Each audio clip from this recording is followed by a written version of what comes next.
Hey guys, welcome back to మన కొత్త blog. So అందరు ఎట్లున్నారు? సో ఈరోజు టాపిక్ ఏందనంటే, ఈరోజు మీకు డేవిడ్ గాగిన్స్ గురించి అయితే కొద్దిగా చెప్తా. అదే మొన్న రీసెంట్గా పెట్టినా కదా వీడియో, డేవిడ్ గాగిన్స్ ఛాలెంజ్ అని మీకు లాస్ట్లో హింట్ కూడా చెప్పిన. దానికి ముందు మీకు కొద్దిగా డేవిడ్ గాగిన్స్ గురించి అయితే చెప్పాలా. డేవిడ్ గాగిన్స్ని ఏమంటారు అంటే, తన బిరుదు ఏంటంటే toughest man in the world. ఇక ఆయన అంత చేసిన పనులు అయితే ఎవరు చేయలేరు ఇంతవరకు. ఆ మనిషి ఫస్ట్ ఎట్లుంటుండే అంటే, అన్ని రోగాలు ఉన్నాయి. ఆస్తమా ఉన్నది, హార్ట్లో హోలో ఏమో ఉన్నది. సో ఆ మనిషి ఎట్లా ఉండేనంటే, ఒక టైం వరకు మన లెక్కనే తాగుతాడు, తింటాడు, ఎంజాయ్ చేస్తాడు. ఒక టైం తర్వాత ఆయన మైండ్ ఎట్లా అయిపోయిందంటే, సుఖాలని, కంఫర్ట్ జోన్ని ఇడిసబెట్టి పెయిన్ జోన్లోకి ఎంటర్ అయిండు. అసలు కంఫర్ట్ జోన్ ఇడిసబెట్టి పెయిన్ జోన్లోకి ఎంటర్ అయితే ఎట్లా ఉంటుందంటే, ఇక ఆయనకు అర్థమైపోయింది. ఫస్ట్ ఆయన ఏం చేసిండు, తన లైఫ్ని చేంజ్ చేసింది వచ్చేసి నావీ సీల్ డాక్యుమెంటరీ టీవీలో చూస్తున్నాడు. ఈ నావీ సీల్ ఎట్లయినా కావాలని చెప్పేసి, నావీ సీల్ అంటే ఎట్లుంటుందంటే, అదొక ఆర్మీ, అమెరికన్కి సంబంధించింది. ల్యాండ్, వాటర్, ఎయిర్ ఫోర్స్, ఈ మూడిట్ల ట్రైనింగ్ నావీ సీల్లో ఉంటుంది. ఆ నావీ సీల్లో టఫెస్ట్ ట్రైనింగ్ అంటారు దాన్ని. సో ఆ నావీ సీల్ కంప్లీట్ చేసిండు. ఒక్కసారి కాదు, 2 సార్లు కాదు, 3 సార్లు కంప్లీట్ చేసిండు. తన మైండ్ సెట్ మారిపోయింది మొత్తం. ఇక మనిషి ఎట్లా అయిపోయిందంటే, మొత్తం ఒక బుల్లెట్ ప్రూఫ్ మైండ్ సెట్ని బిల్డ్ చేసుకున్న మనిషి. తన మ్యారథాన్లు ఉరికిండు, అల్ట్రా మ్యారథాన్లు ఉరికిండు. డెత్ వ్యాలీలా, దాన్ని వాటర్ జోన్ అని కూడా అంటారు. డెత్ వ్యాలీలో ఫుల్ ఎండ, డెజర్ట్ ఏరియాలో 30 hours నాన్ స్టాప్ మ్యారథాన్ ఉరికిండు. కాళ్ళు ఇరిగిపోయినాయి, అన్నీ ఇరిగిపోయినా మ్యారథాన్ ఉరికిండు. ఆయన ఏమంటాడు తెలుసా, అవన్నీ ఇరిగిపోయినా అవన్నీ ఎట్లా ఉరికినావు బై అంటే, హూ కేర్స్ అంటాడు. Who cares. అది అట్లా ఉండాలి మైండ్ సెట్ అనేది, అట్లా బిల్డ్ చేసుకోవాలా అని నేను కూడా అనుకుంటున్నా. నిజంగా చెప్పండి, హూ కేర్స్? నీకేమైనా, ఓడికేమైనా, హూ కేర్స్? ఒకసారి ఆయన మన ఏమంటారు, స్టేజ్ మీద సంథింగ్ స్పీచ్ ఇయ్యంగా ఒక మనిషి లేచి అడిగిండు గాగిన్స్ను, అసలు ఇట్లెట్లుంటావు ఏంది అంటే, ఫస్ట్ ఆఫ్ ఆల్ ఆయనకు మాట్లాడస్తలేదు గాగిన్స్తో, భయం పడుతుండు మైక్ తీసుకొని. అప్పుడు గాగిన్స్ అన్నాడు,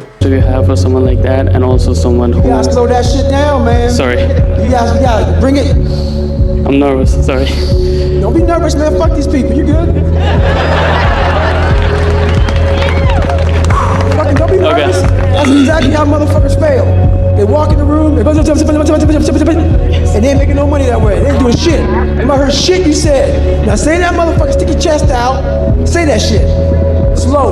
Okay. Hello, Mr. Goggins. How you doing? Thanks so much for being here. And my name is... ఎందుకు ఇట్లా అనుకుంటున్నావు?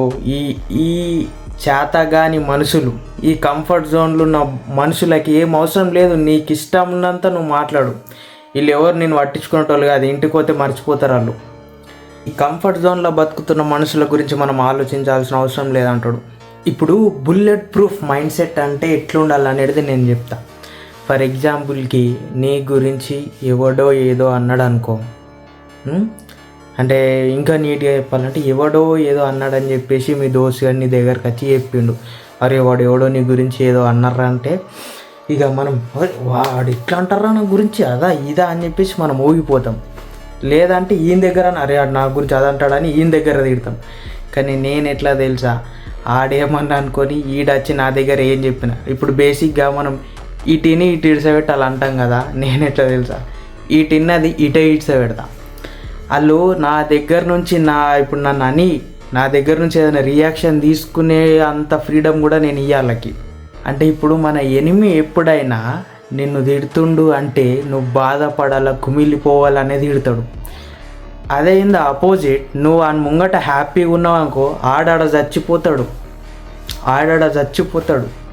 అది బుల్లెట్ ప్రూఫ్ మైండ్ సెట్ అంటే ఇప్పుడు ఓలేమి అన్నా మనం అట్లనే సైలెంట్గా ఉండాలంటే అట్లా కూడా కాదు. టైం వస్తుంది, ఎప్పుడు ఏడ పుల్ల పెట్టాలనో, ఎప్పుడు ఏడ బాంబు వేయాలనో ఆడేయాలంతే. వాళ్ళు వీళ్ళు ఏదో అన్నారని చెప్పేసి మనం ఊగిపోవడం అవసరం లేదు. వాళ్ళకంత ఫ్రీడమ్ కూడా మనం ఇవ్వద్దు. ఏది పట్టించుకోవద్దు ఫస్ట్ ఆఫ్ ఆల్ మైండ్లో. నీ పని ఏంది, నీ వర్క్ ఏంది, అది మాత్రమే చూసుకోవాలి. మీకు నిజంగా బుల్లెట్ ప్రూఫ్ మైండ్ సెట్ ఉందా లేదా అని మీకు మీరే టెస్ట్ కూడా చేసుకోవచ్చు. ఎట్లా అంటారా, ఒక గంట సేపు కరెక్ట్గా ఏం పని చేయకుండా ఒక కుర్చీలో కూర్చోండి. ఏం కూడా పని చేయొద్దు. మీ మైండ్లో ఎన్ని ఆలోచనలు తిరుగుతాయో, ఎన్ని విషయాలు మీ మైండ్ పనిచేసాడు మీనే ఉంటుంది. మీరు సపరేట్గా కూర్చున్నా అవన్నీ ఒక బుక్లో రాసుకోర్రి. ఆ గంట సేపటి తర్వాత మీకు మీరే చూసుకోర్రి మీ మైండ్ ఎంత స్ట్రెస్ అవుతుంది. ఆడేం చేస్తుడు, ఈడేం చేస్తుడు, ఏం చేయాలా, అది చేయాలా, ఇది చేయాలా, మొత్తం పిసుక్కుంటుంటుంది. అది మీ మైండ్ని కంట్రోల్ చేసుకోవాలి. ఫస్ట్ గంట సేపు ఏం కూడా ఆలోచించకుండా, ఏమి అసలు మీ మైండ్లోకి ఏం రాకుండా కూర్చోండి. ఒకసారి ట్రై చేయండి, మీకు మీకే ఆన్సర్ తెలుస్తుంది. ఇక ఇప్పుడు మీకు డేవిడ్ గాగిన్స్ గురించి చెప్పాలా అంటే, డిసిప్లిన్కి అంగీ పాయింట్ వేసే ఎట్లుంటుంది అంటే డేవిడ్ గాగిన్స్ లెక్క ఉంటుంది. ఇక మీ అందరికి తెలిసే కావచ్చు డేవిడ్ గాగిన్స్ గురించి. ఇక బాగా కూడా నేనేం చెప్పా. ఇప్పుడు మనిషి ఎట్లుంటాడంటే, ఇప్పుడు ఫర్ ఎగ్జాంపుల్ నీకు ఏదైతే నచ్చని పని, ఇప్పుడు చెప్పు నీకు నచ్చని పని ఏంది చెప్పు, కామెంట్ చేయి. అస్సలు నచ్చని పని కామెంట్ పెట్టు, 10 seconds ఇస్తా. నీకు అస్సలు నచ్చని పని ఏంది నాకు చెప్పు. 1 2 3 4 5 6 7 8 9 10. సరే ఓకే, నీకు నచ్చని పని కామెంట్ చేసినావు కదా. ఇప్పుడు నీకు ఏ పని అయితే నచ్చదో ఆ పని నువ్వు చేయాలా. అదే కదా అసలైన మనిషి, అసలైన డిసిప్లిన్. అప్పుడు ఏంది నీ సత్తా ఏందనేది తెలుస్తుంది. నీకు ఏదైతే నచ్చదో అదే నీ ఛాలెంజ్. ఇప్పుడు నీకు నచ్చని పనులే నువ్వు చేయాలి. పొద్దుల లేచి రన్నింగ్ కో నచ్చది, కొట్టాలా. పొద్దుల లేచుడే నచ్చదు నాకు, అయినా లేవాల. కొంతమందికి పెరుగు తిను నచ్చదు చూడు, అయినా పెరుగు తినాలి. చదువుకున్నాడు అంటే ఇష్టం ఉండదు, బుక్స్ తీస్తే నిద్ర వస్తుంది, అయినా చదవాలి. వాళ్ళ కోసం రా బాయ్, మన కోసమే కదా. అది డిసిప్లిన్, అది కన్సిస్టెన్సీ అంటారు దాన్ని. మనకి ఏదైతే నచ్చదో దాన్ని మనం చేయాలి అనేది గాగిన్స్ చెప్తాడు. డేవిడ్ గాగిన్స్కి నచ్చని పని ఏంది అని అడిగితే రన్నింగ్ అంటాడు. రన్నింగ్ నచ్చదు అంటాడు. అంత పెద్ద పెద్ద రికార్డులు చేసిండు, 30-40 గంటలు ఉరికిండు. కాళ్ళు ఇరిగిపోతాయి, కాళ్ళ బోన్స్ ఇరిగిపోయినా ఉరికిండు. మ్యారథాన్ వరల్డ్ రికార్డులు కొట్టిండు. అటువంటి మనిషికి రన్నింగ్ అంటే నచ్చదు, అయినా చేస్తాడు. ఎందుకంటే ప్రూవ్ చేసుకోవాలి కదా, తనని తను ప్రూవ్ చేసుకోవాలి కదా, అబ్బాయి సత్తా ఉన్నది, దమ్ము ఉన్నదని. అది డేవిడ్ గాగిన్స్ మైండ్ సెట్. నేను ఎక్కడ కూడా ఏం చెప్పా, మీకు తెలిసానే నేను అనుకుంటున్నా. సో అది ఈరోజు సంగతి. అంత కుశలమే కదా. అదిగా ఇక చూసినావు కదా, పోతావు పో. ఇక సబ్స్క్రైబ్ చేసుకోవు, లైక్ చేయవు, పోవయ్యా పో పో పో. ఇక పో పో పో.